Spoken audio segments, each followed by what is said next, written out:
You're listening to WCAT Radio, your home for authentic Catholic programming. Welcome.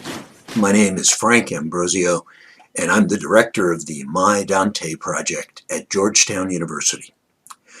Today it's my great pleasure to welcome you to a reading of the second canticle of Dante's Divina Commedia, voiced by Daniel Fitzpatrick.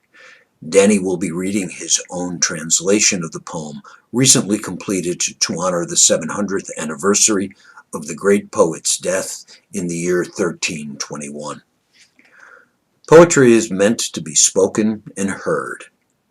Listen now as Dan Fitzpatrick reads the Purgatorio, the great story of the rebirth of human hope. Hello and welcome back to the Dante in a Year podcast. My name is Danny Fitzpatrick, and today we're continuing with Dante's Purgatorio, Canto 11. Our Father, who art in heaven, not circumscribed but for the deeper love you hold for those first effects above, may your name and your strength be praised by every creature, as it's fitting to offer thanks for your sweet spirit. May the peace of your kingdom come upon us, for we can't come to it ourselves, should it not come, for all our genius. As your angels offer sacrifice to you of their accord, chanting Hosanna, so may men make sacrifice of theirs. Give us this day the daily manna, without which he who pants to rise higher goes back through this bitter desert. And as we pardon each whose evil we've suffered, pardon us in your benignity, and look not on our merit. May our strength, which gives so lightly, not be put to the test with the ancient adversary, but deliver us from him who so spurs us. This last prayer, dear Lord, is not now made for us who need it no longer, but for those who still stand behind us. Thus praying good refuge for us and for themselves, those shades went on below the ponderous stones, like those weights that we sometimes dream. All in disparate anguish wound wearied round upon that foremost cornice, purging the fog of the world.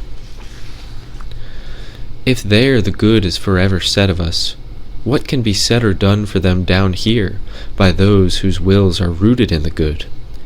We ought well wash them of the flecks of rot they bear with them, so that clean and light they might issue to the constellate wheels. Ah, that justice and faith might lighten you swiftly, so that you might wing your way according to your highest desire. Show us on what hand lies the shortest way toward the stair, and if more than one crossing, lead us to that whose ascent's least steep. For the one who comes with me, still vested with the charge of Adam's flesh, is slow, despite his will, to mount upwards. The words then rendered back to these that the one I followed had spoken arose from no manifest mouth, but said thus, Come with us on the right hand down the bank, and you will find the passage possible for living man to climb. And if I were not impeded by the stone that yokes my pride's stiff spine, so that I must keep my sight upon the earth, I would regard him who still lives and is not named, to see if I know him, and to make him feel the pity of this load. I was a Latin, and born of a grand Tuscan. Guglielmo Aldobrandesco was my father. I don't know if his name is ever heard now. The ancient blood and the legendary deeds of my father bore in me such arrogance that, considering not our common mother, I so scorned every man before me that I died for it, as the Sienese know, and every infant in Campagnatico knows it. I am Umberto, and pride condemned not only me, but has drawn all my kinsfolk too into this misfortune. And for it here I must bear this weight, till God at last is satisfied, here among the dead, as I didn't among the living. Listening, I inclined my face, and one of them, not that who was speaking, twisted beneath the burden that embarrassed him, and he saw me and recognized me and cried, holding his eyes fixed with fatigue on me who went with them, bent. "Oh," I said to him, "aren't you Oderisi? The honor of Gubbio, and the honor of that art that's called illumination in Paris? Brother, he said, they smile more on the pages feathered by Franco Bolognese. The honor is now all his, and mine only in part. I well know I'd not have stood such courtesy while I lived, for the great desire of excellence nested in my heart. Here we pay the feed for such pride, and I still would not be here, if not that I, while fit for sinning, had turned myself to God. O vain glory of man's powers, how little its green endures in its height, if not adjoined to an age of coarseness. Cimabue believed that in painting he held the field, and now Giotto has the cry, so that the first one's fame is obscured. Thus has the one swiftly lifted from the other Guido the glory of our tongue, and maybe the one is born who will hunt the other from the nest. The world's rumor is none other than a breath of wind, which blows now here, now there, and changes name as it changes side. What greater voice will you have, if elderly you shed your flesh, than if you died before you'd left off saying Papa or Mama, after the passage of 1,000 years? To eternity that space is shorter than the movement of a brow to the sphere that turns most slowly in the heavens. All Tuscany resounded with him who takes his way so slowly before me, and now it's hardly heard whispered in Siena, where he was lord when it destroyed the rabid Florentines, whose pride at that time was as their prostitution now. Your eminence is the colour of grass, which comes and goes, and that by which it issues unrepentant from the earth will then discolour it.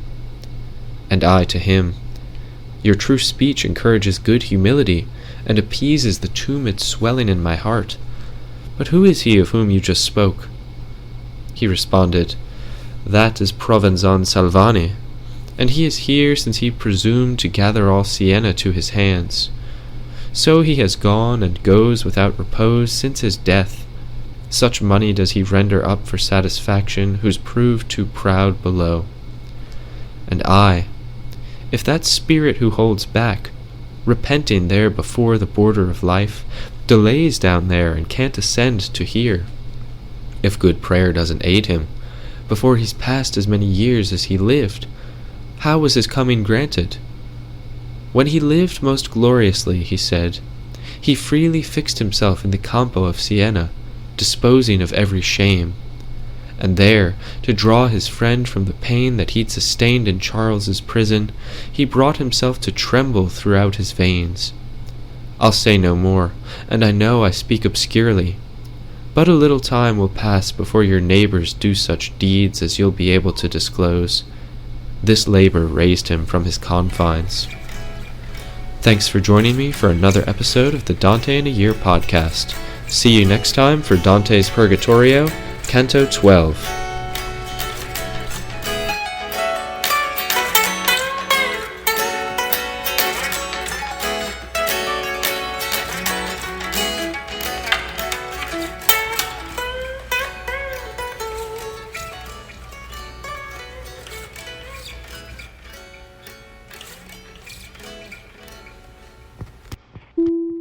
Hello, God's beloved. I'm Annabelle Mosley, author, professor of theology, and host of Then Sings My Soul and Destination Sainthood on WCAT Radio. I invite you to listen in and find inspiration along this sacred journey we're traveling together to make our lives a masterpiece and, with God's grace, become saints. Join me, Annabelle Mosley, for Then Sings My Soul and Destination Sainthood on WCAT Radio. God bless you.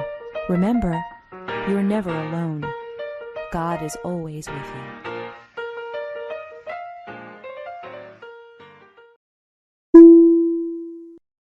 Thank you for listening to a production of WCAT Radio. Please join us in our mission of evangelization.